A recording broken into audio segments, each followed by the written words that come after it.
Assalamualaikum warahmatullahi wabarakatuh. Halo semuanya teman-teman. Selamat malam, selamat datang kembali di channel Ilo Bercerita. Dan masih bersama saya Ilo dimanapun teman-teman berada. Semoga teman-teman selalu dalam keadaan sehat, bahagia, dan dimurahkan rezekinya. Amin, amin, ya rabbal alamin. Pokoknya doa terbaik untuk teman-teman semua ya. Dan pada kesempatan yang baik ini kami akan membawakan satu kisah dari penulis asal Jawa Timur yaitu Nasura 2101. Oh, kisah-kisah dari Nasura ini selalu dark banget ya teman-teman ya. Tapi sebelum kita masuk ke dalam kisahnya, buat teman-teman mungkin yang baru bergabung atau yang sudah lama bergabung tapi lupa belum subscribe, bisa diklik dulu tombol subscribe-nya. Jangan lupa lonceng notifikasinya dinyalakan agar teman-teman selalu mendapatkan notifikasi dari konten-konten yang akan kami upload di setiap harinya. Dan untuk channel Ilo Bercerita ini kami upload setiap hari teman-teman ya, setiap malam jam 9 malam waktu Indonesia bagian Barat. Dan gak pakai berlama-lama lagi, pasti udah gak sabaran kan buat teman-teman masuk ke dalam kisahnya. Kita langsung saja masuk ke dalam kisahnya, kita berangkat ke Jawa Timur. Misteri Parang dari Desa Terkutuk. Kisah Benowo. Benowo, Sungkono Suryadi dan orang tua Suryadi berhasil keluar dari hutan setelah sebelumnya mereka berhasil melarikan diri dari Desa Terkutuk. Namun, ada sesuatu yang tidak mereka sadari. Sejak mereka keluar dari hutan larangan, ada seseorang yang mengikuti mereka. Bagaimana orang-orang ini bisa selamat dan keluar dari hutan larangan tanpa ada satupun yang terluka? Apa yang dilakukan Joko? Jangan-jangan dia mengkhianatiku. Batin laki-laki yang sedang mengawasi mereka bertanya-tanya.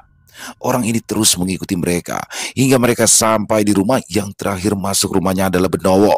Begitu melihat Benowo masuk rumah, orang itu berbalik hendak meninggalkan tempat persembunyiannya, namun matanya melotot tidak percaya saat menyadari siapa yang sedang berdiri di hadapannya. Tanpa ia sadari, Benowo telah berdiri di hadapannya. Kau, ucapnya gemetaran. Benowo telah berdiri di hadapannya dengan tatapan membunuh di tangannya. Tergenggam sebuah cutter yang sudah terhunus, bibirnya menyeringai licik. Laki-laki yang tadi mengikutinya menatap Benowo dengan tatapan ngeri. Lagi-lagi Benowo menyeringai licik, seringanya semakin membuat laki-laki di hadapannya ketakutan. Lalu dengan gerakan yang sangat cepat, Benowo membabatkan cutternya. Ceras, ceras, ceras. Tubuh laki-laki itu ambruk. Benowo telah berhasil merobek kedua betis dan paha laki-laki yang mengikutinya. Laki-laki itu ingin sekali berteriak, tapi mulutnya dibekap oleh tangan kiri Benowo dari belakang, sementara tubuhnya dikunci mati dari belakang oleh Benowo. Tangan kanan Benowo yang memegang cutter berada tepat di lehernya.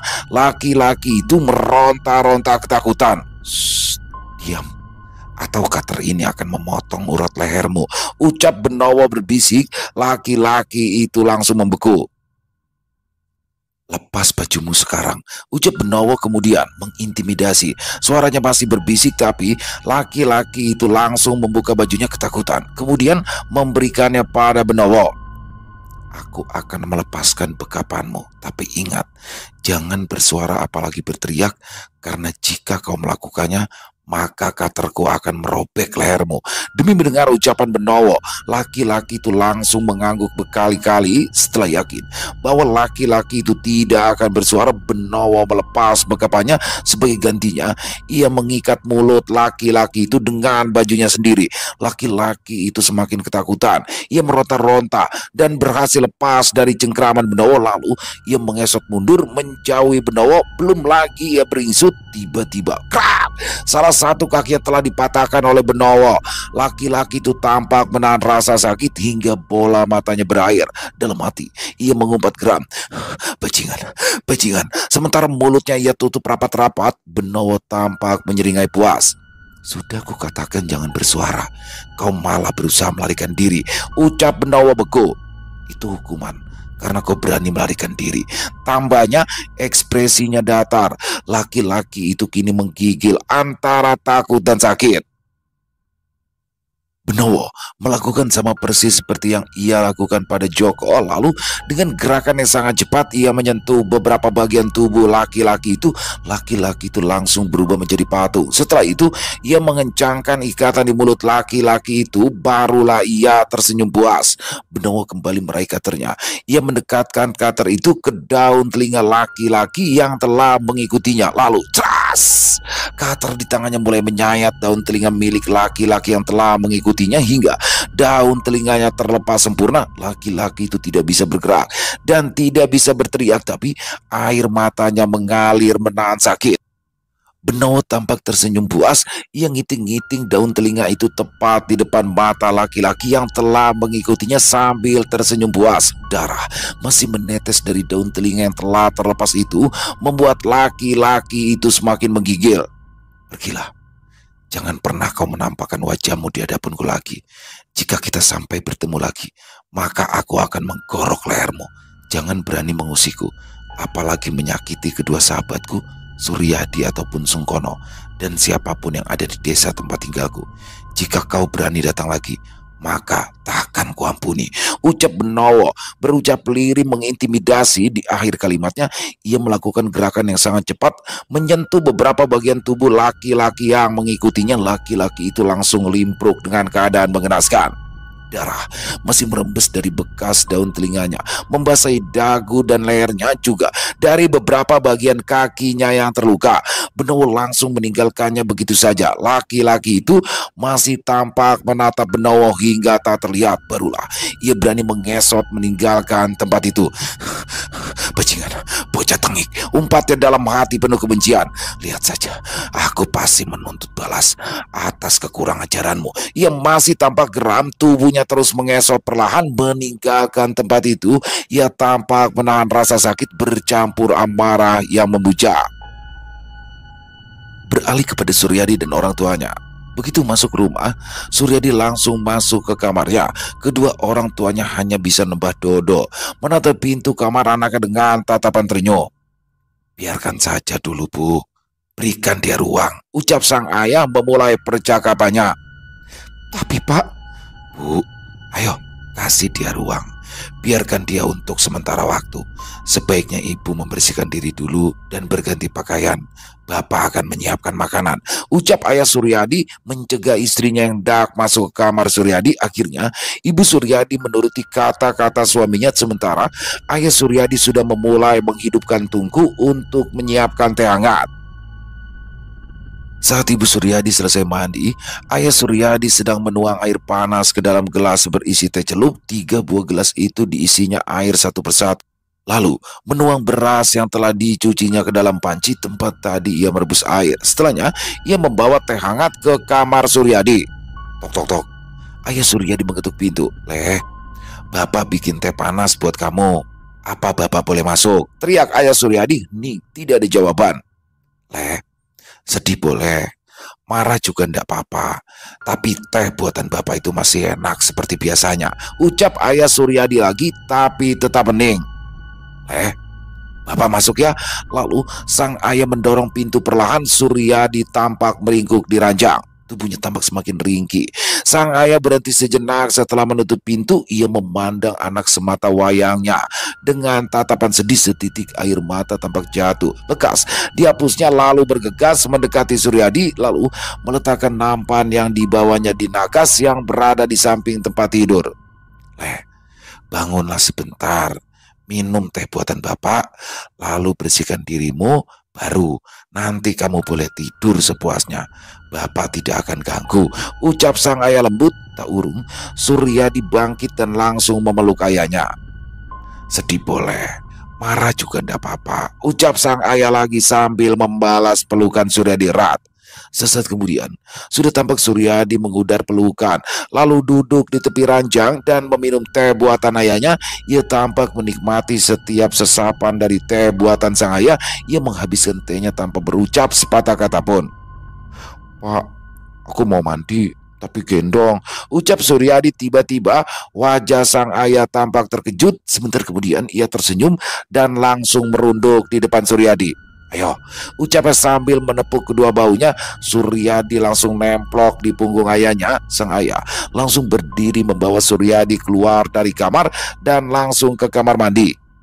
Menyaksikan ayah dan anak yang begitu hangat, Ibu Suryadi langsung mengambilkan handuk dan baju ganti untuk Suryadi. Tampak ekspresi haru di raut wajah sang ibu. Saat selesai mandi, makanan sudah siap. Orang tuanya langsung membawa Suryadi ke meja makan. Mereka pun langsung makan dalam diam. Begitu selesai makan, Suryadi langsung masuk ke kamar. Sang ayah tampak mengekor di belakangnya. Begitupun sang ibu. "Bapak sama ibu boleh ya tidur di kamarmu?" ucap sang ibu lembut. Suryadi tidak menjawab, menatap kedua orang tuanya datar. "Baiklah, kami tidak akan mengganggumu, tapi tolong pintunya jangan dikunci ya," ucap sang ibu selanjutnya. Suryadi tampak tercenung untuk beberapa lama. Tak urung, akhirnya ia mengangguk. Setelahnya langsung meringkuk, menyembunyikan tubuhnya di dalam selimut, lalu memejamkan mata. Dia hanya tidak ingin membuat orang tuanya khawatir. Meski sesungguhnya hatinya hancur, apa yang telah dialaminya bersama orang tua dan kedua sahabatnya di desa terkutuk memang telah menggerogoti kewarasannya. Dia ingin menganggap semua itu sebagai mimpi buruk, tapi semakin dia berusaha melupakannya, semakin ia ingat. Suryadi tidak keluar kamar hingga keesokan harinya. Orang tuanya beberapa kali menengok. Suryadi tampak masih tidur saat orang tuanya menengoknya. Entah ia benar-benar tertidur atau pura-pura tidur. Karena khawatir, orang tua Suryadi menggelar kasur tak jauh dari tempat tidur Suryadi dan tidur di sana malam itu. Bagaimana dengan Sungkono? Apa yang terjadi padanya? Sungkono rupanya juga terguncang atas peristiwa yang dialaminya bersama Suryadi, Benowo, dan orang tua Suryadi. Saat masuk ke rumah, ia langsung ke kamar mandi dan mengguyur tubuhnya dengan air. Ia berada di kamar mandi sangat lama, terus mengguyur tubuhnya dengan air. Ada kecamuk yang berusaha ia redam. Antara takut, amarah, benci, juga dendam bercampur aduk menjadi satu. Setelah selesai mandi, ia mengurung dirinya di dalam kamar, menggigil di balik selimut. Kelebatan-kelebatan parang milik Joko menghantuinya. Apalagi saat seolah ia sedang melihat Joko mengacungkan parang ke arahnya, ia menjadi histeris. Sungkono berteriak-teriak ketakutan. Benowo yang telah menangkap bahasa orang yang mengikuti mereka menjadi khawatir atas kedua sahabatnya. Ia tidak jadi masuk rumah dan langsung pergi ke rumah Sungkono. Ia tiba di rumah Sungkono tepat pada saat Sungkono histeris. Ia langsung menghambur dan memeluk Sungkono. "Tenanglah, No," bisiknya. "Semua sudah berakhir. Aku sudah menyobek beberapa bagian tubuh Joko dengan katerku. Pun aku telah mematahkan salah satu kakinya. Begitu juga aku telah mengiris daun telinganya. Dia tidak akan berani lagi mendekati kita," ucap Benowo berusaha menenangkan Sungkono. Sungkono tampak membeku sesaat demi mendengar Benowo mengatakan bahwa ia telah mengiris daun telinga Joko. Kemudian ia tampak kembali bersembunyi di dalam rengkuan Benowo ketakutan. "Aku juga sudah menanam parang milik Joko bersama pelakat desa yang menempel di salah satu pohon beringin kembar. Pelakatnya sudah kupanjat dan kucongkel, lalu kutanam bersama parang milik Joko, lalu kumantrai. Siapapun tidak akan ada yang bisa menemukan parang dan pelakat itu termasuk Joko. Jadi kau tidak perlu khawatir," ucap Benowo panjang lebar, seolah ia mengerti isi kepala Sungkono dan ketakutan karena parang milik Joko. "Benarkah?" ucap Sungkono tiba-tiba. Ia melongo ke arah Benowo bagai anak kecil yang mendapat kabar gembira. Tampak konyol, Benowo menatapnya untuk beberapa saat seolah ia terkejut karena sahabatnya tiba-tiba bertingkah konyol lalu mengangguk pasti. "Kamu gak bohong kan, Ben? Beneran kan kamu sudah menanam parang itu kan?" tanya Sungkono seolah tidak percaya dengan ucapan Benowo. "Iya benar, aku gak bohong. Lah buat apa aku bohong sama kamu, No?" jawab Benowo berusaha meyakinkan Sungkono. Aku melihat parang itu terus berkelebatan di depan mataku. Dia memenggal banyak sekali leher orang-orang yang menjadi korbannya," ucap Sungkono miris. Ada kengerian di nada suaranya. Sementara matanya menatap kosong ke tempat yang jauh, seolah sukmanya memang tidak sedang bersama raganya saat ini. "Tenang, semua sudah berakhir. Joko nggak akan berani macam-macam sama kita," ucap Benowo berusaha menenangkan Sungkono. "Apa kamu pikir dia terima kamu kalahkan? Dia itu tidak terima, Ben. Bahkan dia menaruh dendam," ucap Sungkono mulai ngaco. "Alah, sembarangan aja kalau ngomong. Dari mana kau tahu kalau Joko nggak terima? Kau kan gak ada di sana waktu aku mengalahkannya, ucap Benowo menyanggah pemikiran sahabatnya.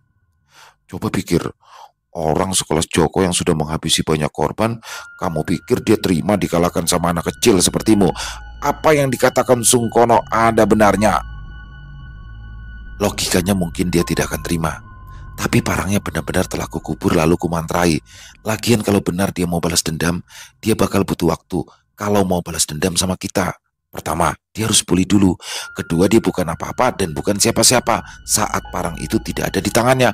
Benowo tampak shock. Ia tidak percaya bahwa dirinya ikut membicarakan parang milik Joko, ditambah seolah-olah parang itu memang memiliki sesuatu yang membuat Joko memiliki kekuatan saat parang itu bersamanya.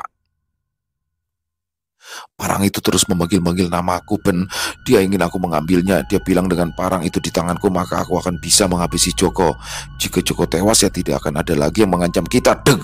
Ucapan Sungkono yang lantur membuat Benowo tercekat. Ia tidak percaya dengan apa yang baru saja didengarnya. Jadi mereka sedang mengincar Sungkono, bajingan. Umpat Benowo dalam hati geram. Tapi lagi dan lagi Benowo tampak shock. Ia tidak tahu dari mana pikiran itu muncul. Benarkah ada sesuatu yang sedang mengincar Sungkono? Apakah apa yang dialami oleh Sungkono hanya halusinasi karena trauma yang begitu mendalam? Ataukah benar Sungkono juga sedang diincar? Terlepas benar dan tidaknya ucapan Sungkono, kenapa perasaanku jadi gak enak ya? Ucap Benowo masih membatin. Ada getaran aneh yang berusaha mencengkram nyalinya. Semoga saja ini hanya efek trauma dari Sungkono. Jadi bicaranya ngelantur. Batin Benowo berdoa lalu bibirnya komat kamit membaca mantra. Tak berselang lama tiba-tiba Sungkono ngelimpruk tertidur. Sepertinya Benowo telah memasang sirep hingga Sungkono tertidur. Istirahatlah. Aku akan menyuruh Suryadi mencari tahu kenapa kau bicara ngelantur tentang parang itu, ucapnya. Lalu ia meninggalkan kamar Sungkono. Sebelum ia meninggalkan rumah Sungkono, ia berpamitan kepada orang tua Sungkono. Apa semuanya baik-baik saja, Le? Tanya ayah Sungkono tampak curiga. Semuanya baik-baik aja, Pak Le. Sungkono sudah tidur. Sepertinya ia masih lelah karena perjalanan kami kemarin saat menemani Suryadi berobat. Ayah Sungkono tampak manggut-manggut. Benowo meninggalkan rumah Sungkono dengan perasaan kalut. Apa yang sebenarnya sedang terjadi? Aku tidak melihat sesuatu yang lebih besar atas diri Joko saat aku meninggalkannya. Parangnya yang kukubur bersama plakat itu, kulihat juga hanya parang biasa yang sudah dipakai memenggal nyawa banyak orang. Lalu bagaimana itu bisa menghantui Sungkono? Banyak sekali pertanyaan di dada Benowo atas teka-teki tentang Joko dan parangnya. Semoga ucapan Sungkono hanya karena efek trauma karena peristiwa yang menimpa kami di desa itu. Batin Benowo. Langkahnya gontai meninggalkan halaman rumah Sungkono. Sementara ayah Sungkono tampak mengintip dari balik jendela memperhatikan langkah Benowo meninggalkan halaman rumahnya. Apa yang terjadi dengan mereka? Kenapa sejak kembali dari mengantar Suryadi tingkah mereka menjadi aneh? Batin ayah Sungkono bertanya-tanya. Benowo langsung bablas ke rumah Suryadi. Suryadi masih tidak bersemangat. Ia tampak putus asa duduk di bawah ranjang dengan bersandar ke ranjang miliknya. Benowo tak mampu berucap sepatah kata pun. Saat bertemu dengan Suryadi, dia hanya duduk di samping Suryadi. Dia menemani Suryadi, keduanya terdiam. Untuk beberapa lama sibuk dengan pikiran masing-masing hingga Suryadi berucap, "Apa Sungkono baik-baik saja?" "Sungkono baik-baik saja," dijawab Benowo singkat. "Kamu yakin dia baik-baik saja?" tanya Suryadi lagi seolah tidak percaya. "Kamu itu gak perlu khawatir, dia baik-baik saja kok," jawab Benowo lagi tanpa gugup. "Lalu kenapa dia tidak ikut ke sini?" tanya Suryadi mengejar, masih tidak puas dengan jawaban Benowo. "Dia itu sedang tidur, sepertinya dia kecapean," jawab Benowo menjelaskan. Suaranya sudah lebih tenang dari sebelumnya. "Sedang tidur apa kena sirep?" Dek, pertanyaan Suryadi membuat Benowo langsung membeku. Sesaat kemudian ia menatap Suryadi bingung. "Jangan menatapku seperti itu. Kau tahu lebih dari siapapun siapa diriku. Apa kau juga memandangku sama seperti kebanyakan orang di luar sana? Lagi-lagi pertanyaan Suryadi membuat Benowo kembali membeku. Sesaat kemudian ia tertawa terbahak-bahak. Suryadi sempat mengerutkan kening menyaksikan sahabatnya tertawa, tapi kemudian ia ikut tertawa. Dadanya terasa lega saat ia tertawa, seolah batu sebesar gunung yang sebelumnya menindih dadanya telah runtuh. Saat tawa keduanya telah reda, Suryadi berucap dengan nada konyol, "Kamu apakan sahabat terbaikku, hah?" Benowo sempat tercengang berusaha mencerna pertanyaan Suryadi. Sesaat kemudian dia kembali tertawa terbahak-bahak. Suryadi pun ikut tertawa. "Tenang aja, aku cuma mau dia tidur sebentar. Sumpah aku, masa dia geruang terus, gak jelas. Dia bilang katanya parang milik Joko manggil-manggil."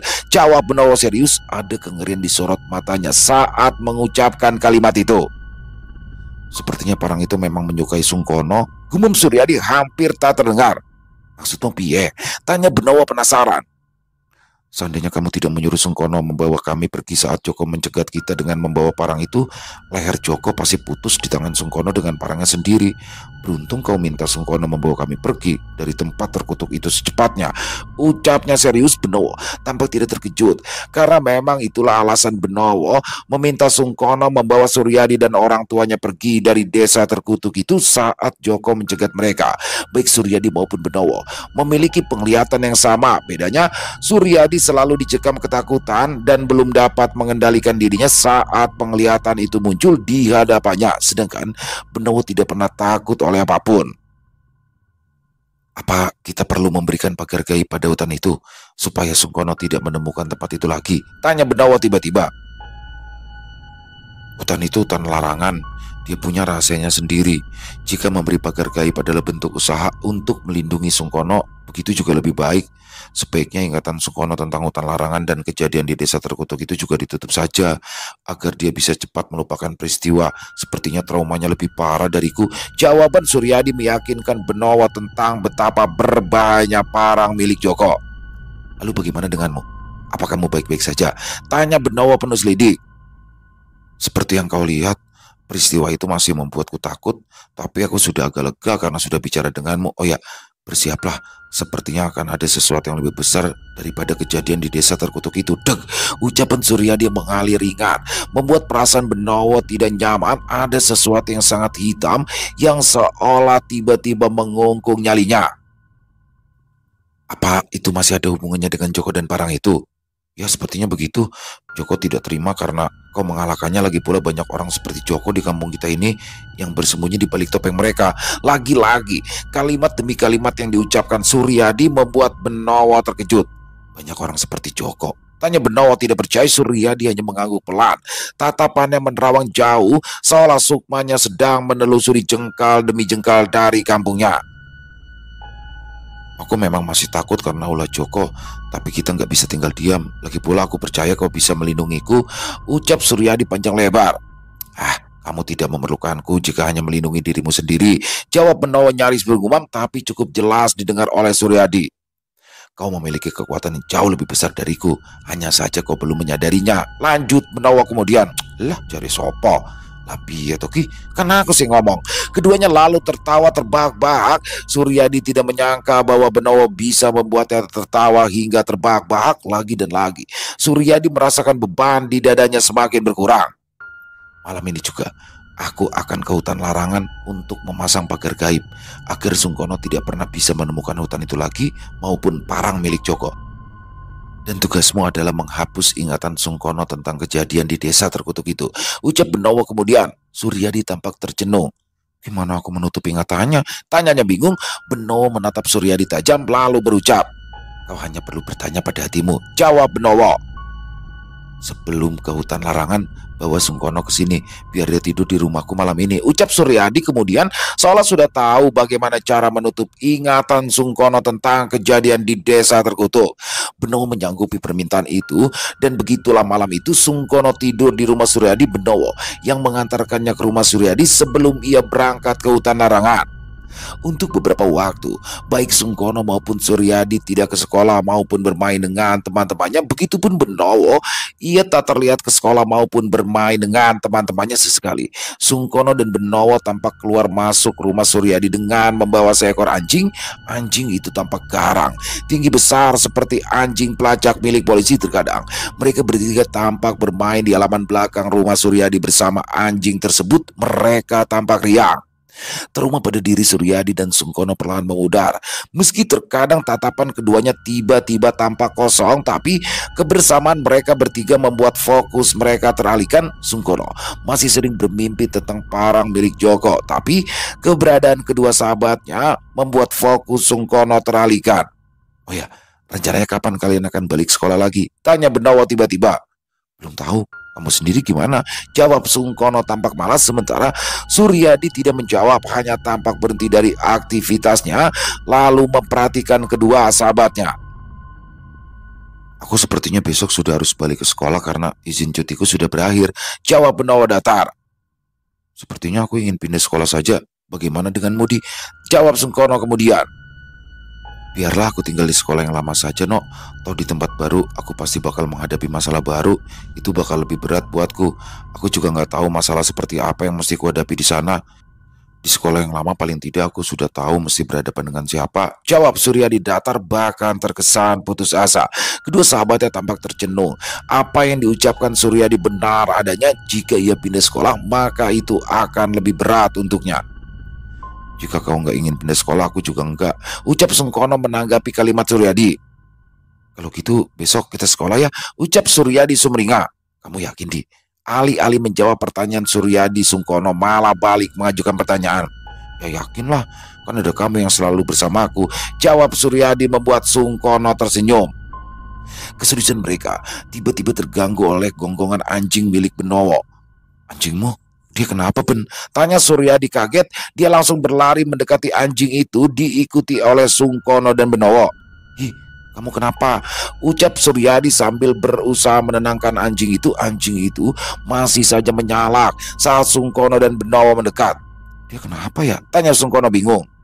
Sepertinya ada sesuatu yang mengganggunya. Suryadi menimpali sementara Benowo tampak melotot memperhatikan sekitar. Ayo, kita bawa anjing ini masuk rumah saja, ucap Benowo. Akhirnya mereka menggelandang anjing itu masuk rumah sambil terus menenangkannya.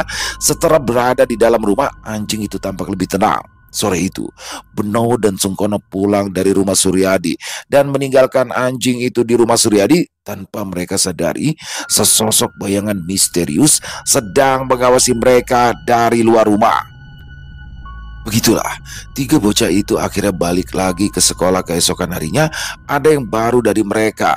Ada seekor anjing yang selalu bersama mereka kini juga ikut ke sekolah. Tampak Suryadi dan Sungkono yang membawanya ke sekolah, namun karena penjaga sekolah tidak mengizinkan anjing itu ikut masuk ke dalam lingkungan sekolah, akhirnya mereka menitipkan anjing itu ke rumah yang paling dekat dengan sekolah. Setiap kali pulang sekolah, mereka akan menjemputnya dan membawanya pulang. Begitulah setiap hari. Sejak hari itu, Suryadi dan Sungkono selalu pulang dan pergi ke sekolah bersama anjing itu. Seseorang dengan gerak-gerik mencurigakan terus mengawasi mereka tanpa mereka sadari. Pada awalnya tidak ada yang aneh dengan anjing itu, hingga suatu hari tiba-tiba hujan turun dengan deras saat jam belajar mengajar masih berlangsung. Dan saat itu berlangsung hingga jam sekolah selesai, Sungkono dan Suryadi tampak berlarian di tengah hujan meninggalkan sekolah. Rupanya keduanya lupa pada anjingnya. Malam itu anjingnya bermalam di rumah warga tempat ia dititipkan siangnya. Saat mereka pulang sekolah dan hendak mengambil anjing itu, mereka mendapat kabar duka. Pemilik rumah tiba-tiba saja meninggal dunia. Ia ditemukan sudah tak bernyawa di dekat anjing milik Benowo. Hari itu mereka takziah sebelum balik ke rumah. Besoknya mereka menitipkan anjing itu ke tetangga yang lain yang dekat dengan sekolah. Kejadian yang sama terulang. Tiba-tiba hujan deras saat pulang sekolah hingga mereka tidak sempat mengambil anjing itu. Keesokan harinya hal yang sama seperti sebelumnya terulang. Bagi video yang diputar ulang, saat pulang sekolah mereka hendak mengambil anjing itu, pemilik rumah ditemukan meninggal dunia. Hari itu mereka ikut takziah seperti sebelumnya lalu membawa anjingnya pulang. Tanpa mereka sadari, laki-laki misterius yang selalu mengawasi mereka tanpa geram melihat anjing itu masih hidup. Kurang ajar, kenapa selalu saja anjing itu selamat? Kenapa selalu pemilik rumahnya yang justru mampus? Ucapnya geram. Keesokan harinya, mereka menitipkan anjing itu ke rumah yang lain. Dan hal yang sama terus terjadi hingga ke rumah ketujuh. Tapi sayangnya, ketiga anak ini masih tidak menyadari keanehan itu. Desas-desus mulai terdengar santer bahwa anjing milik mereka membawa bencana. Dan sayang sungguh sayang, anak-anak ini tidak terlalu memperdulikan desas-desus yang beredar. Entah siapa yang pertama menyebarkan gosip itu. Hingga tidak ada satupun warga di sekitaran sekolah yang bersedia dititipi anjing tersebut. Dengan sangat terpaksa, anjing itu mereka tinggalkan di rumah Suryadi saat mereka berangkat ke sekolah. Mereka tidak menyadari ada bahaya yang sedang mengincar. Mereka tetap beraktivitas seperti biasa. Suryadi dan Sungkono seolah sudah mulai bisa melupakan trauma karena peristiwa yang terjadi di desa terkutuk. Malam itu, semua orang terlelap karena hujan deras turun sejak sore. Anjing milik Benowo yang memang selalu berada di rumah Suryadi dan tidak pernah dibawa pulang juga telah tertidur. Kampung telah sepi sejak sore. Hujan turun sangat deras hingga warga memilih untuk tinggal di rumah daripada beraktivitas di luar. Sejak sholat Isya, sudah tidak tampak kendaraan yang lewat, apalagi orang yang lewat di jalanan kampung.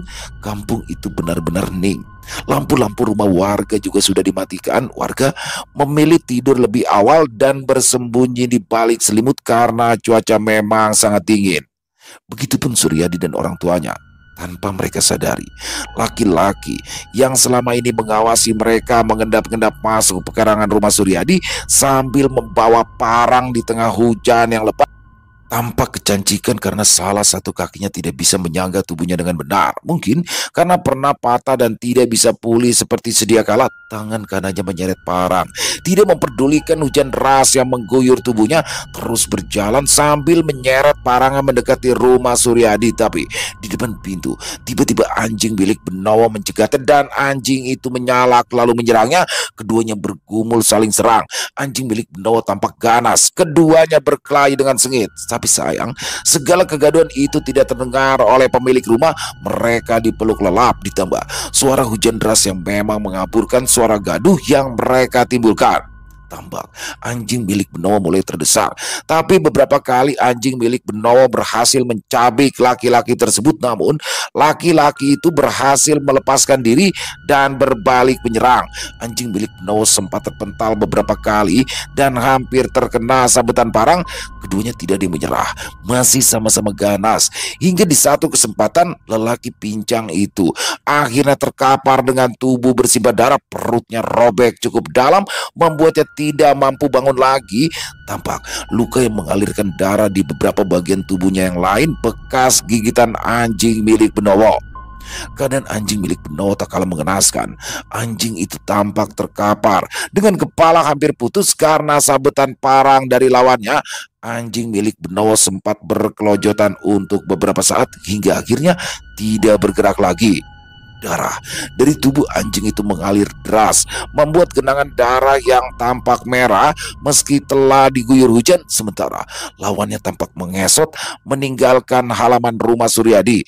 Ia tak mungkin masuk rumah dalam keadaan seperti itu. Ia bahkan tak mampu membawa parangnya karena ia sudah sangat kepayahan membawa tubuhnya sendiri. Hujan masih belum juga reda, seolah langit dingin memuntahkan seluruh tangisnya yang ia pendam selama berbulan-bulan. Tidak ada yang tahu bahwa anjing milik Benowo telah berjuang hingga tewas demi melindungi Suryadi dan keluarganya. Tanpa sosok itu sadari, sepasang mata menyaksikan semua yang terjadi dengan sorot mata ngeri. Sementara tubuh dari sepasang mata tersebut menggigil dengan peluh bercucuran, tak kalah deras dengan hujan yang sedang mengguyur bumi dengan sangat deras. Sepasang mata itu adalah sepasang mata milik Suryadi. Ia terpaku linglung di balik jendela, menatap anjingnya terkapar bersimbah darah dengan leher hampir putus. Tanpa ia sadari, air matanya jatuh, sedih bercampur takut. Kilatan bunga petir tiba-tiba menyambar jendela. bunga petir itu menyadarkan Suryadi dari linglungnya. Refleks, ia berlari keluar kamar ke arah pintu depan. Ia sempat terjatuh beberapa kali karena kakinya lemas, namun Suryadi segera bangkit. Ia membanting pintu dan langsung berlari menghambur memeluk anjing milik Benowo. Tangisnya pecah, ia meraung-raung, melonglong bagai serigala yang sedang memanggil kawanannya. Tapi sayang, suara tangisannya tertelan suara hujan yang begitu deras. Langit masih menumpahkan tangisnya seolah ikut merasakan kesedihan yang dirasakan oleh Suryadi. Petir menyambar bersahutan. Suryadi masih terisak memeluk anjingnya entah berapa lama hingga bocah ringkih itu terkulai tak sadarkan diri. Sementara hujan masih deras mengguyur tubuhnya yang ringkih. Hingga pagi menjelang, sang ibu yang bangun terlebih dahulu dan menyadari bahwa pintu rumah terbuka lebar. Ia terkejut. Ia berjalan mendekati pintu depan untuk memeriksanya. Kok tumben sudah dibangun pagi-pagi, batinnya. Tapi kakinya langsung lemas. Saat ia berada di depan pintu yang terbuka, bola matanya menatap linglung ke arah halaman. Anaknya terkapar tak sadarkan diri sambil memeluk anjing yang lehernya hampir putus. Sedangkan sebuah parang tergeletak tak jauh dari tubuhnya. Parang itu, refleks bibir berucap gemetaran. Susah payah ibu Suryadi berusaha menegakkan punggung, lalu berjalan sempoyongan mendekati putranya. Matanya masih melotot, tidak percaya demi menyaksikan pemandangan di hadapannya. Menyaksikan keadaan anjingnya yang mengenaskan dengan leher hampir putus. Ibu Suryadi berpikir bahwa putranya sudah tewas. Gemetaran, ia meraih tubuh Suryadi, lalu membalik tubuhnya. Direngkuhnya putranya begitu erat, tanpa sadar ia menangis tanpa suara sambil memeluk putra semata wayangnya. Dan entah sejak kapan, ayah Suryadi juga sudah berdiri membeku. Tak jauh dari Suryadi dan ibunya, laki-laki itu putus asa menatap istrinya yang sedang menangis sambil memeluk putranya. Beberapa saat kemudian, kakinya mendekat. Ia tampak mengelus bahu istrinya sambil berbisik di telinganya. Entah apa yang dibisikkannya. Istrinya tampak menatap suaminya sebentar, kemudian ia mengudar pelukan dan membiarkan ayah Suryadi mengangkat tubuh Suryadi. Sang ayah tampak tergopoh membawa anaknya masuk ke dalam rumah. Lalu ayah Suryadi kembali lagi dan memapa istrinya masuk rumah. Terakhir ia balik lagi sambil membawa karung. Ia menggelar karung itu berdekatan dengan anjing yang sudah kaku, lalu mengangkat anjing itu dan meletakkannya di atas karung. Gemetar, ia memungut parang yang tergeletak tak jauh darinya, lalu ia taruh di sebelah anjing yang sudah tewas tersebut. Terakhir, ayah Suryadi mengangkat karung tersebut ke halaman belakang. Tanpa bicara sepatah kata pun, ayah Suryadi mengambil cangkul dari dapur dan mulai menggali tanah. Dia menguburkan anjing milik Benowo bersama dengan parang yang sama persis dengan parang milik Joko. Begitu ayah Suryadi selesai mengubur anjing dan parang, ia kembali ke dalam rumah, langsung menuju kamar Suryadi. Istrinya masih tampak linglung. Ia hanya duduk diam sambil memandangi Suryadi tanpa berbuat apa-apa. Sadar, Bune, sadar. Anakmu Kuwi Rapopo, dia masih hidup, ucap ayah Suryadi berusaha menyadarkan istrinya, tapi istrinya tak bergeming. Demi menyaksikan istrinya yang tak bergeming, ayah Suryadi meraih tangan istrinya lalu meletakkan di dada Suryadi. Sadarlah, Bune, anak kita tidak apa-apa, ucapnya lagi berusaha meyakinkan. Anak kita nggak apa-apa, sadar. Kita harus segera mengganti bajunya agar tubuhnya lebih hangat, ucapnya menambahkan demi menyaksikan istrinya tetap linglung. Ayah Suryadi akhirnya berlari ke dapur. Ia kembali dengan membawa ember berisi air panas dan handuk. Lalu satu persatu ia mulai melucuti pakaian Suryadi yang basah sebelum memakaikan baju ganti. Sang ayah menyeka tubuh putranya. Ia menyelimuti tubuh Suryadi. Setelahnya kemudian mengoleskan minyak kayu putih ke beberapa bagian tubuh Suryadi. Tak berselang lama, Suryadi akhirnya tersadar. Dia langsung memeluk ayahnya, kemudian ibunya. Saat itulah ibunya baru tersadar dari linglungnya lalu menangis sejadi-jadinya. Suasana haru mendominasi kamar Suryadi. Sang ayah menatap terenyuh pada istri dan putranya yang masih terisak. Beberapa saat kemudian, ia kembali ke dapur sambil membawa pakaian kotor dan ember serta handuk yang tadi dipakainya untuk menyeka tubuh Suryadi. Semua benda itu ia letakkan di kamar mandi lalu mulai sibuk menyiapkan sarapan. Begitu sarapan siap, ia membawanya ke kamar Suryadi. Sang ayah menyiapkan bubur hangat untuk Suryadi serta teh hangat untuk dirinya sendiri dan istrinya. Rasa syukur dan kelegaan memenuhi dadanya. Meski tidak dapat dipungkiri, ia sangat merasa sedih.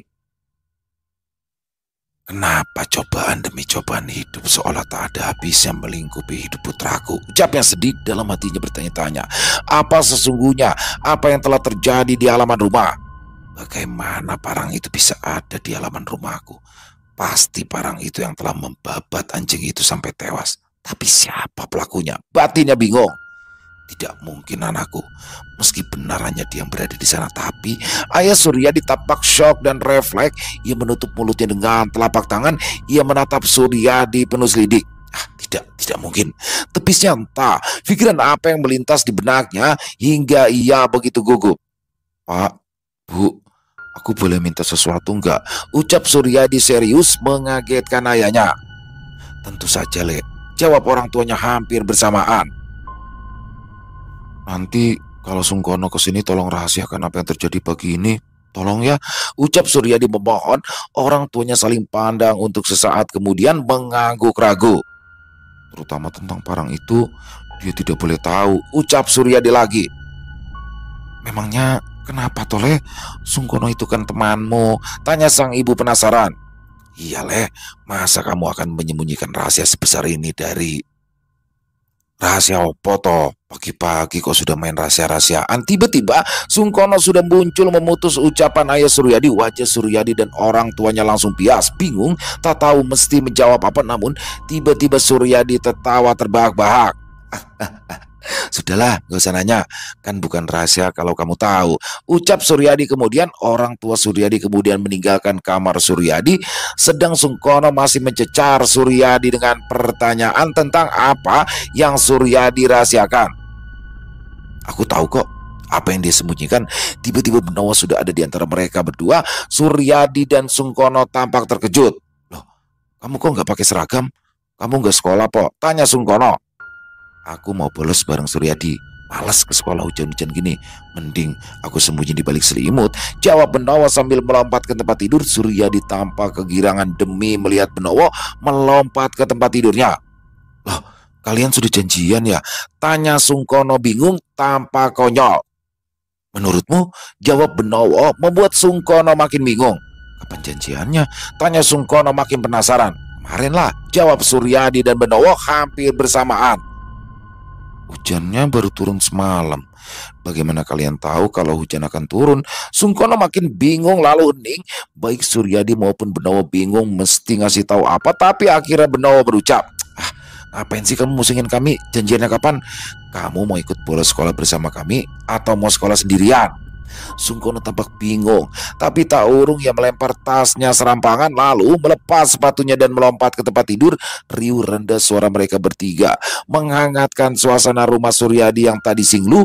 Orang tua Suryadi tampak menghela nafas berat di dapur mendengarkan celoteh ketiga bocah dari kamar putranya. Mereka bersyukur karena Suryadi telah lepas dari maut, tapi mereka merasa bahwa bahaya masih mengincar. Ada berkecamuk yang serasa menghantui. Ada banyak pertanyaan tentang apa yang terjadi. Parang yang tergeletak di dekat anak kita saat ia kutemukan tadi pagi itu sangat mirip dengan parang milik Joko. Tiba-tiba sang ibu membuka percakapan. Shh, sementara ini tidak usah dibahas. Kita bahas nanti saja jika anak-anak sudah tidak ada di rumah.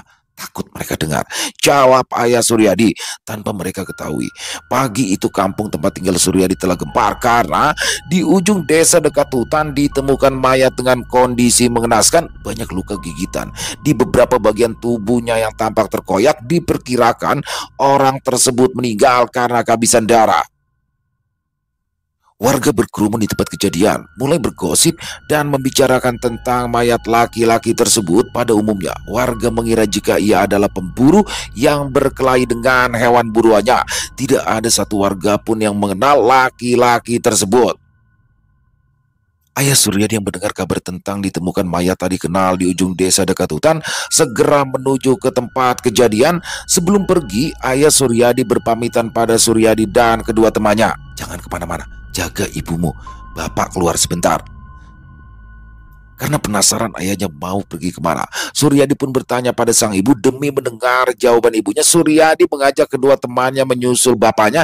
Ibu Suryadi berusaha mencegah anaknya, tapi Suryadi bersikeras ingin pergi karena dia tidak ingin kedua temannya itu tahu tentang apa yang sudah dialaminya semalam. Wajahmu masih pucat, Le. Sebaiknya kamu tidak usah ke sana, ucap sang ibu khawatir berusaha membujuk Suryadi. Ya sudah, kita nggak usah ke sana. Kamu kan baru ditemukan pingsan tadi pagi sama ibumu, ucap Benowo. Tiba-tiba Suryadi terkejut karena sang ibu belum bercerita apa-apa pada Benowo, sementara Benowo tampak sangat tenang. Tadi kamu pingsan, Di? Tanya Sungkono tampak bingung sekaligus terkejut.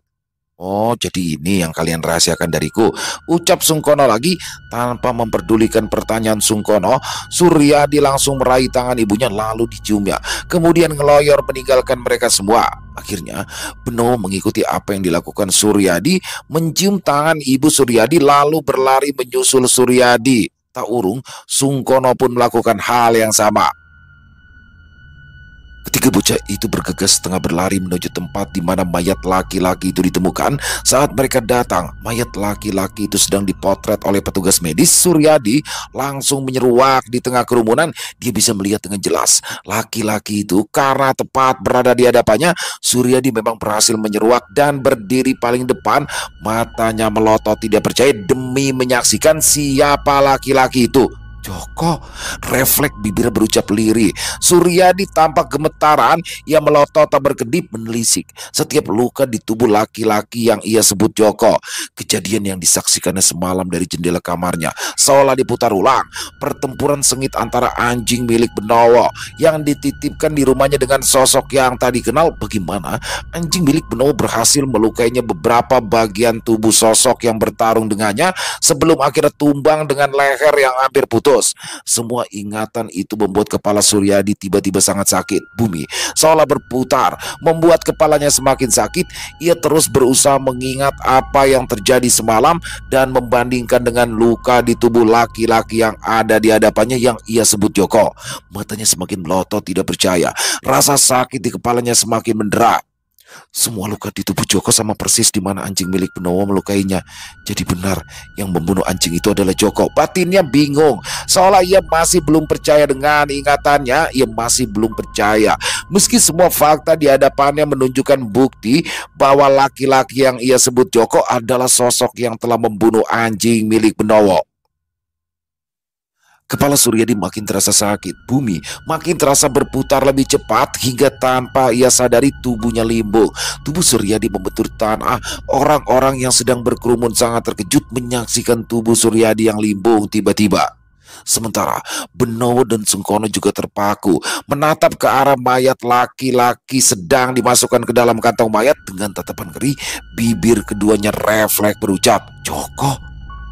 Keduanya tidak menyadari bahwa Suryadi telah limbung dan warga sedang menolongnya. Keduanya terpaku menatap jasad yang sedang dimasukkan ke dalam kantong mayat yang mereka yakini adalah Joko. Entah apa sesungguhnya yang sedang mereka saksikan. Mungkin ada hal lain yang sedang mereka saksikan dari sekedar jasad yang sedang dimasukkan ke dalam kantong mayat hingga sukma mereka tertelan dan sudah berada di tempat lain. Orang-orang mulai berkerumun mendekati Suryadi yang terkapar tak sadarkan diri. Sebagian langsung menolong, sebagian hanya berkerumun karena penasaran. Perhatian orang-orang yang tadinya terfokus pada jasad yang sedang dimasukkan ke kantong mayat kini beralih pada Suryadi. Tampak salah satu dari orang yang menolongnya sedang menepuk-nepuk pipi Suryadi, berusaha menyadarkannya. Belum lagi Suryadi siuman. Tiba-tiba terdengar suara jeritan dari tengah kerumunan tak jauh dari tubuh Suryadi. Rupanya seorang ibu menjerit karena hampir tertubruk. Tubuh Benowo dan Sungkono juga tiba-tiba limbung hampir bersamaan. Tubuh Benowo dan Sungkono akhirnya membentur tanah saat ibu yang menjerit tadi menghindarinya. Sang ibu terpaku linglung menyaksikan dua tubuh terkapar tak sadarkan diri tak jauh darinya. Entah apa yang sebenarnya terjadi pada Benowo dan Sungkono. Kenapa keduanya tiba-tiba juga limbung tak sadarkan diri? Benarkah keduanya menyaksikan sesuatu yang mestinya tak mereka saksikan hingga sukma keduanya terbawa ke tempat lain? Ayah Suryadi yang juga ada di tempat kejadian berusaha menyingkap kerumunan saat menyadari ada yang pingsan, dan betapa terkejutnya dia saat menyadari bahwa Suryadi yang sedang terkapar tak sadarkan diri. Ia langsung menghambur mendekat. Belum lagi ia berhasil mencapai tubuh Suryadi ketika ibu tadi menjerit, dan kemudian ayah Suryadi mengetahui bahwa Benowo dan Sungkono juga pingsan. Untuk sesaat ayah Suryadi tampak bingung, tapi kemudian ia memutuskan untuk mendekati Suryadi terlebih dulu dan memastikan keadaannya. Sebagian orang-orang yang berkerumun berusaha menyadarkan ketiganya, tapi karena tak kunjung sadar, akhirnya ayah Suryadi memutuskan membawa ketiga anak tersebut pulang ke rumah. Hingga beberapa jam kemudian, ketika bocah itu tetap tidak sadarkan diri, orang tua mereka juga sudah berada di rumah Suryadi. Baik orang tua Sungkono maupun orang tua Benowo, orang tua Suryadi dan orang tua Sungkono memutuskan untuk memanggil mantri kesehatan untuk membantu menyadarkan anak-anaknya. Tapi ayah Benowo masih tampak tenang, bahkan ia tampak tersenyum menatap putranya, lalu bibirnya berbisik di telinga putranya, "Bangunlah nak. Kamu sudah janji mau nganter ibumu. Lah kenapa kok malah pergi main?" Dari kalimat yang dibisikkan ayah Benowo, mungkinkah Sukma Benowo sedang bermain di suatu tempat? Benowo yang masih terpejam itu tampak tersenyum. Sesaat kemudian ia terbatuk lalu membuka mata. Wajah sang ayah makin sumringah. Sang ibu yang juga ada di sampingnya tampak berkaca-kaca. Benowo langsung duduk. Tatapannya masih kosong, bahkan ia tidak menyambut senyum sang ayah. Sang ibu yang hendak memeluknya juga. Sesaat kemudian, Benowo turun dari ranjang dan langsung berjalan keluar kamar, lalu menuju ke halaman belakang. Langkahnya pasti, namun tatapannya kosong. Untuk sesaat, kedua orang tuanya tampak terpaku menatap Benowo yang melangkah menjauh, tapi kemudian panik. Mereka bergegas menyusul putranya yang mulai menghilang di balik pintu. Saat kedua orang tuanya sampai di halaman belakang, Benowo tampak membeku menatap halaman belakang dari beranda rumah. Tatapannya memindai seluruh taman halaman belakang, kemudian berhenti di satu titik, lalu kakinya mulai kembali melangkah ke titik tersebut. Benowo mulai mengais tanah dengan kedua tangan. Bagai orang kesetanan, dia terus mengais tanah itu yang rupanya itu adalah tempat di mana parang milik Joko dan anjing miliknya dikubur. Ia terus mengais tanah itu hingga akhirnya tampak bangkai anjing yang sudah membengkak. Meski bangkai anjing itu masih utuh, tapi bau busuk menguar memenuhi area halaman belakang rumah Suryadi. Bau busuk menohok penciuman. Kedua orang tuanya tampak terbatuk dan hampir muntah sambil menutupi hidung dan mulut. Tapi Benowo sama sekali tidak terpengaruh. Benowo kemudian dengan susah payah mengeluarkan anjingnya dari lubang tempat anjing itu dikuburkan. Saat anjing itu telah keluar dari lubang tempat anjing itu dikuburkan, Benowo memeluk erat anjingnya sambil menangis. Bibirnya tidak berucap sepatah kata pun, tapi tangisnya membuat bahunya tergoncang. Untuk beberapa lama, kedua orang tuanya itu hanya terus mengawasi putranya dari jauh, seolah ingin memberi ruang kepada putranya untuk meluapkan kesedihan. Tanpa mereka sadari, Suryadi, Sungkono, dan orang tuanya juga sudah berdiri di beranda, terpaku menatap Benowo dengan tatapan yang sulit diartikan, demi menyaksikan putranya yang terus menangis sambil memeluk anjing yang sudah menjadi bangkai. Tak urung kedua orang tuanya mendekat. Untuk beberapa saat, keduanya tidak berucap sepatah kata pun, hanya mengelus-ngelus bau putranya. Tak dihiraukan bau busuk yang menohok penciuman, yang membuat isi perut seolah didorong naik ke atas. Hingga akhirnya sang ibu yang pertama muntah, tak dapat ditahan, seluruh isi perutnya keluar. Akhirnya hal yang sama juga terjadi pada sang ayah. Benowo terpaku memperhatikan kedua orang tuanya. Saat itulah perlahan Benowo melepas pelukannya terhadap anjing yang telah menjadi bangkai. Detik selanjutnya ia pun seolah menyadari apa yang telah ia lakukan. Matanya membulat sempurna dengan tatapan tidak percaya bercampur ngeri. Lalu Benowo muntah. Nafasnya tersengal-sengal karena ia masih terus ingin muntah, meskipun kini semua isi perutnya sudah keluar hingga tersisa cairan kuning yang keluar dari mulutnya. Masih dengan nafas tersengal-sengal, Benowo tiba-tiba meraih parang yang mirip dengan parang milik Joko dari dalam lubang dan mengeluarkan dari sana. Kemudian ia menggendong anjingnya dan kembali menempatkannya ke dalam lubang, lalu menguburkan kembali. Ia mengais kembali gundukan tanah yang tadi ia keluarkan dari lubang untuk mengubur anjingnya kembali hingga tertutup sempurna. Gundukan tanah ia berikan penanda dengan menanami bunga di atasnya. Kemudian Benowo tampak terpekur berdoa. Ia tampak khusyuk sambil memejamkan mata. Suasana begitu hening. Semua orang seolah terpaku di tempatnya menyaksikan semua yang dilakukan Benowo. Suasana yang tadi begitu menyesakan perlahan tapi pasti berubah. Angin bertiup menyapu bau busuk yang tadi memenuhi area halaman saat Benowo membuka mata. Tampak ketenangan di bola matanya. Tanpa berucap sepatah kata, ia membuka bajunya. Lalu parang ia bungkus dengan bajunya. Dipeluknya parang itu dengan kedua tangannya. Dan tanpa berkata apa-apa, ia ngeloyor meninggalkan taman lewat halaman samping. Matanya sempat menatap kedua orang tuanya seolah mengajaknya pergi dari rumah Suryadi. Kedua orang tuanya akhirnya mengikutinya. Mereka sempat menatap Suryadi Sungkono dan kedua orang tua mereka seolah berpamitan lalu menyusul Benowo. Tak berselang lama, Sungkono juga tampak menggandeng kedua orang tuanya meninggalkan halaman belakang rumah Suryadi. Suryadi langsung ngelimpruk. Begitu Benowo dan Suryadi berlalu, kakinya seolah tak bertulang. Kedua orang tuanya sangat terkejut. Kedua orang tuanya berusaha meraih tubuh Suryadi, tapi mereka tidak dapat meraihnya. Semuanya terjadi begitu cepat, panik. Keduanya langsung menolong Suryadi. "Pak, Bu, maafkan aku," ucap Suryadi lemah. "Orale, kamu gak salah apa-apa," jawab bapaknya tampak bingung. Meski bibirnya mengatakan bahwa Suryadi tidak bersalah, sesungguhnya ayah Suryadi bingung kenapa anaknya tiba-tiba minta maaf. "Mulai malam ini aku akan menemani Benowo berburu," ucap Suryadi lagi tanpa memperdulikan kebingungan kedua orang tuanya. "Berburu?" tanya ayah dan ibunya hampir bersamaan. "Kamu akan pergi ke hutan malam-malam. Kenapa ndak besok aja?" lanjut sang ibu khawatir. "Iya, Le, kamu itu kan baru siuman," sang ayah menimpali. "Kami akan berburu di kampung kita, Pak, bukan ke hutan," jawab Suryadi datar, membuat kedua orang tuanya makin bingung. Akhirnya Suryadi berusaha berdiri dengan dibantu kedua orang tuanya. Sore itu Suryadi membersihkan diri lalu kembali masuk kamar. Tubuh Suryadi yang ringkih itu meringkuk di atas tempat tidurnya. Lewat tengah malam, suasana kampung tampak hening.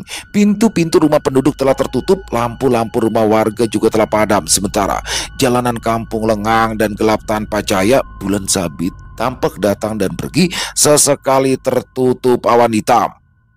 Benowo tampak berjalan menyeret kakinya. Tangannya menyeret parang yang tadi ia bawa dari halaman belakang rumah Suryadi. Kilatan parang tampak jelas saat cahaya langit menerpanya, menunjukkan betapa tajamnya parang tersebut. Di belakang Benowo tampak Suryadi mengikutinya. Wajah keduanya tampak beku.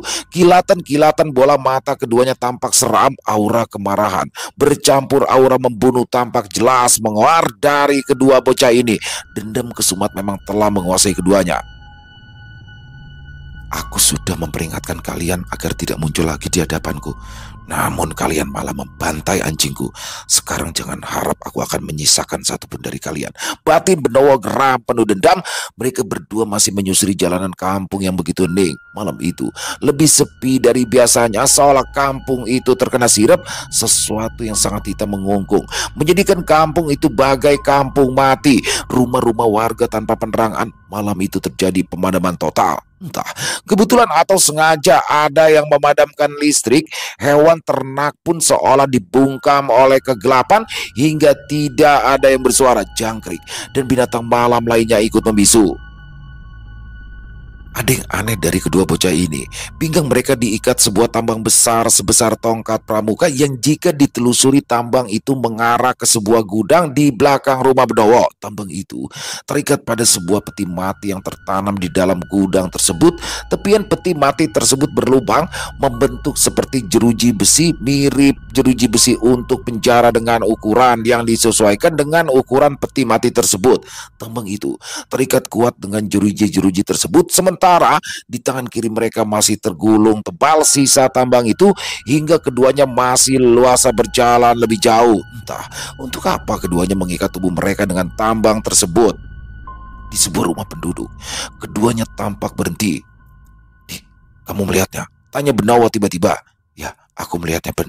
Tuyul itu sedang mencuri di rumah ini," jawab Suryadi tegas. "Kamu yakin, Di?"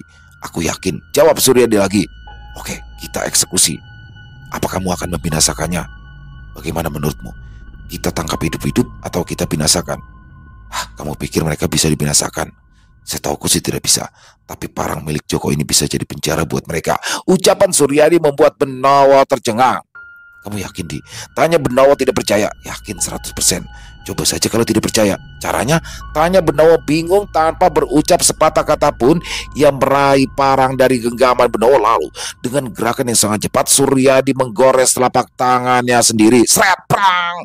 Parang itu menggores telapak tangan Suryadi cukup dalam, lalu terlepas dari genggamannya, jatuh membentur tanah, menimbulkan bunyi yang menggema. Darah mengucur deras dari luka di telapak tangan Suryadi. Kemudian Suryadi membiarkan darah itu menetes perlahan ke parang yang tergolek di bawahnya. Suryadi meringis kesakitan. Ia mengatupkan telapak tangannya yang terluka seolah sengaja melakukannya agar darah yang keluar dari telapak tangannya keluar lebih banyak. Darah itu masih menetes ke atas parang seolah Suryadi sedang memberi makan parang tersebut meski sambil menahan sakit.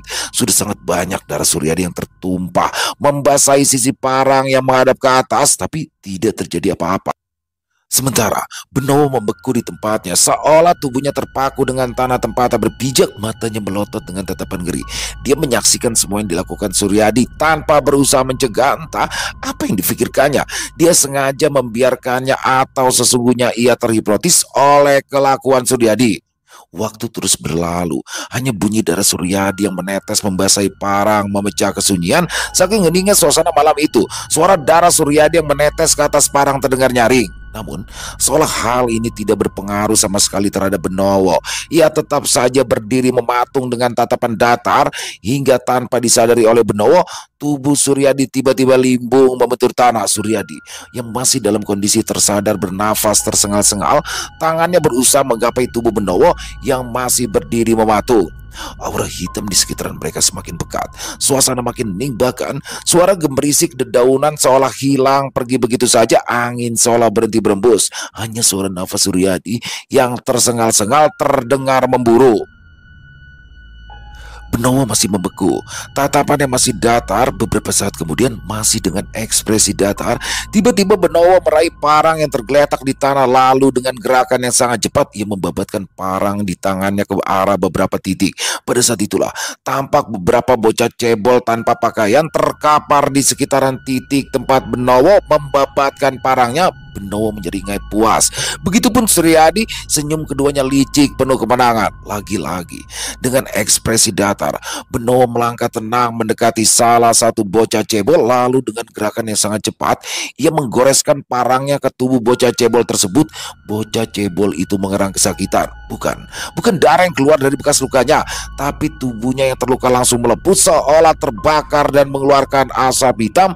Tanpa kepulan asap keluar dari lukanya, bocah cebol mengerang kesakitan, matanya menatap Benowo penuh amarah dan kebencian. Tanpa memperdulikan bocah yang telah dilukainya, Benowo melakukan hal yang sama kepada dua bocah cebol lainnya. Lalu ia melepas tambang yang melilit pergelangan tangannya. Ia berdirikan parang di tangannya dengan posisi gagang parang di atas. Lalu ia mengikatkan tambang yang telah dilepaskan dari lengannya dengan gagang parang di tangannya. Begitu tambang terikat sempurna, tubuh tiga bocah cebol itu seolah tersedot ke dalam parang. Mereka meronta-ronta, berusaha menjauh, tapi jelas mereka tidak berdaya. Tenaganya kalah jauh. Dengan kekuatan parang yang sedang ditekan ke bumi, mata Benowo tampak terpejam. Bibirnya komat kamit menapal mantra.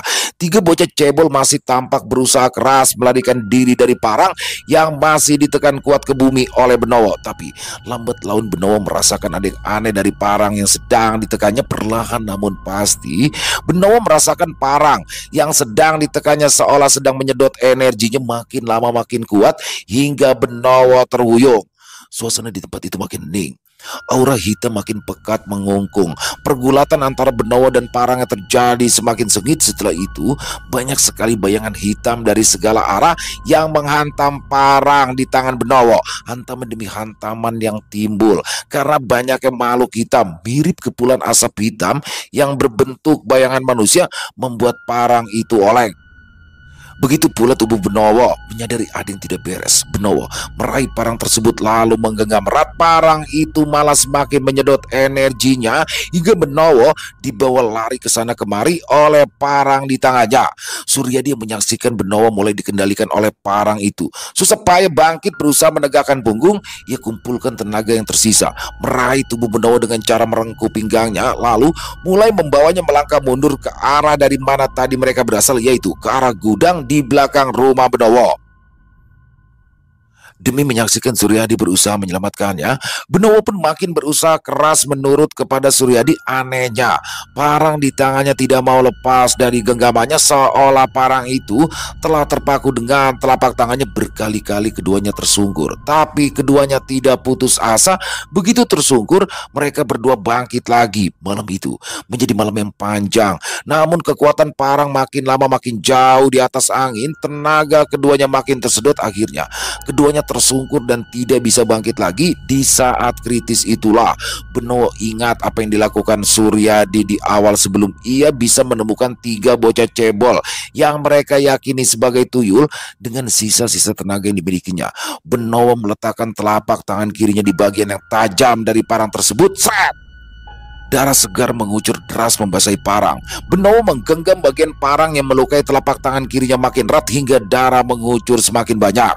Semakin banyak darah yang tercurah membasahi parang, Benowo merasakan bahwa ia tak lagi terkungkung oleh kekuatan parang tersebut, seolah parang itu makin terasa berada dalam kendalinya. Bahkan kini Benowo melepas parang tersebut. Prang!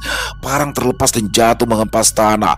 Benowo membiarkan darah yang berasal dari lukanya menetes di atas parang. Parang tampak tenang seolah menikmati suapan darah Benowo. Namun masalah lain timbul. Benowo yang darahnya terkuras mulai merasakan kepalanya pusing. Lambat laun kepalanya seolah berputar hingga akhirnya Benowo ngelimpruk tak sadarkan diri. Kini tinggal Suryadi seorang diri yang masih terjaga. Bocah ringkih itu juga tampak sangat lemah. Ia juga hampir tidak memiliki tenaga. Pada saat itulah Suryadi seolah menyaksikan sesosok anak laki-laki berperawakan ringkih muncul dari kegelapan lalu mendekati mereka. Semakin lama makin jelas bahwa itu memang seorang anak laki-laki. Tapi aneh, anak laki-laki ini mirip dengannya. Sayangnya pandangan Suryadi makin kabur. Antara sadar dan tidak, Suryadi melihat anak laki-laki itu datang membawa busur yang sederhana. Busur itu terbuat dari tulang. Entahlah, Suryadi tidak begitu yakin itu tulang apa. Ia merentangkan busurnya dan tiba-tiba anak panah muncul di tengah-tengah busur. Aura hitam mengoar mengintimidasi. Suryadi yang sudah tidak berdaya karena parang milik Joko kini semakin lemah karena aura dari busur di tangan anak laki-laki yang mirip dengannya. Dengan kekuatan penuh, anak panah dilepaskan ke arah parang. Pandangan Suryadi semakin kabur.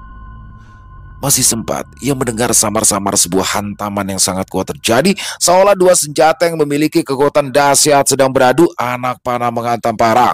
Kekuatan dahsyat dari anak panah tersebut membuat parang itu hancur berkeping. Tubuh Suryadi dan Benowo terpental jauh. Saat anak panah itu menghantam parang, dua kekuatan besar beradu menimbulkan benturan dahsyat. Dari tempat yang tak terlihat, seorang lelaki misterius mengawasi kejadian tersebut. Dia adalah lelaki yang sama yang mengikuti mereka saat mereka keluar dari hutan setelah berhasil melarikan diri dari desa terkutuk. Laki-laki yang telah diiris kupingnya oleh Benowo. Ia tampak geram menyaksikan parang milik Joko hancur berkeping. Matanya menatap tajam ke arah anak laki-laki yang masih menghunus busurnya dengan tatapan dingin. Ada dendam dan amarah. Meski tatapannya tampak tenang, tapi ada kerisauan yang tampak jelas dari sorot matanya.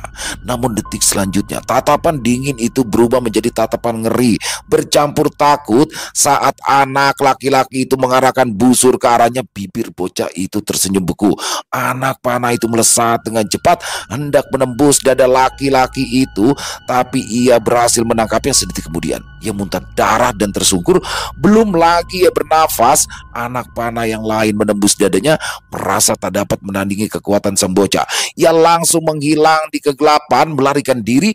Anak laki-laki itu menurunkan busurnya lalu berjalan ke arah Suryadi, lalu menembus tubuh Suryadi dan hilang. Suryadi dan Benowo terbangun, berada di dalam gudang di belakang rumah Benowo, disambut oleh Sungkono. Akhirnya bangun juga, sambut Sungkono sumringah. Sungkono bercerita bahwa ia terbangun di tengah malam dan merasa dipanggil-panggil oleh parang milik Joko. Lalu tanpa sadar ia melangkah mengikuti suara yang menuntunnya ke tempat di mana Suryadi dan Benowo terkapar tak sadarkan diri. Sungkono membawa mereka ke dalam gudang karena Sungkono meyakini bahwa tali-tali itulah yang membuat mereka berdua masih selamat, lalu menungguinya sampai keduanya selamat tanpa berani bicara dengan siapapun. Selesai. Wow, luar biasa kisah Benowo. Jadi waduh, di sini trio sahabat ya, Benowo, Suryadi dan Sungkono yang mereka masih bocah sekolah tapi di sini memiliki kemampuan unik ya. Terutama kalau saya lihat dari sudah dua kali ini kisah Benowo ini. Jadi Benowo ini kayak leadernya nih, dia yang sudah bisa menguasainya. Sedangkan Suryadi dan Sungkono ini belum bisa menguasai, jadi kayak masih samar-samar. Padahal mereka juga punya kelebihan. Dan makin seru aja bagaimana di sini akhirnya Suryadi mau ya mulai ikut Benowo ini berburu demit, mereka nih berburu demit di malam hari ya. Dan bagaimana Joko yang di part pertama itu akhirnya selesai juga dia. Tapi parangnya Joko ini seperti bukan parang main-main ya, yang pasti keren-keren pakai banget. Terima kasih kepada Nasura 2101 atas kisahnya yang luar biasa. Ditunggu lagi kisah-kisah selanjutnya dan semoga teman-teman semua bisa terhibur ya. Para pecinta penikmat horor misteri, lebih khususnya lagi kepada para subscriber dari channel Ilo Bercerita. Dan buat teman-teman mungkin yang punya komentar lain, yang punya pendapat lain tentang kisah barusan, bisa menuliskan di dalam kolom komentar. Ataupun hanya sekedar saling menyapa, silakan. Insya Allah kami akan menjawab satu persatu. Buat yang suka dengan kisahnya, bisa diklik tombol like-nya ya, tombol jempolnya boleh juga. Di-share link videonya ini ke teman-teman yang lain agar juga ikut merasa terhibur. Dan buat teman-teman yang belum subscribe, ayo dong bisa diklik tombol subscribe-nya. Jangan lupa lonceng notifikasinya dinyalakan agar teman-teman selalu mendapatkan notifikasi dari konten-konten yang akan kami upload di setiap harinya. Dan kami juga ingin mengucapkan terima kasih ya kepada seluruh teman-teman yang sudah selalu setia hadir, yang sudah selalu mendukung channel kami, karena teman-temanlah kami selalu bersemangat berkarya di setiap harinya. Oh ya, buat teman-teman mungkin yang punya kisah horor misteri yang apabila mungkin berkenan dibawakan di channel kami, silakan bisa mengirimkannya ke nomor telepon kami yang ada di sini. Bebas ya, dalam bentuk tulisan boleh, dalam bentuk rekaman suara boleh, senyamannya teman-teman aja pokoknya. Dan buat teman-teman yang sudah mengirimkan kisahnya, kami ucapkan terima kasih. Buat teman yang sudah mengirimkan kisah tapi belum sempat dibawakan, harap bersabar ya, karena memang harus melalui proses penggarapan terlebih dahulu agar nantinya bisa dinikmati oleh teman-teman yang lain. Di akhir kata, saya Ilo mengucapkan permohonan maaf apabila mungkin dalam pembawaan kisahnya ada kata-kata saya yang salah, ataupun ada kata-kata saya mungkin yang kurang berkenan di hati teman-teman. Saya mohon dibukakan pintu maaf yang seluas-luasnya. Sampai berjumpa lagi di konten-konten kami selanjutnya yang pasti tidak kalah serunya, yang pasti tidak kalah horornya. Masih bersama saya Ilo di channel Ilo Bercerita. Salam sehat, sukses selalu untuk kita semua. Wassalamualaikum warahmatullahi wabarakatuh.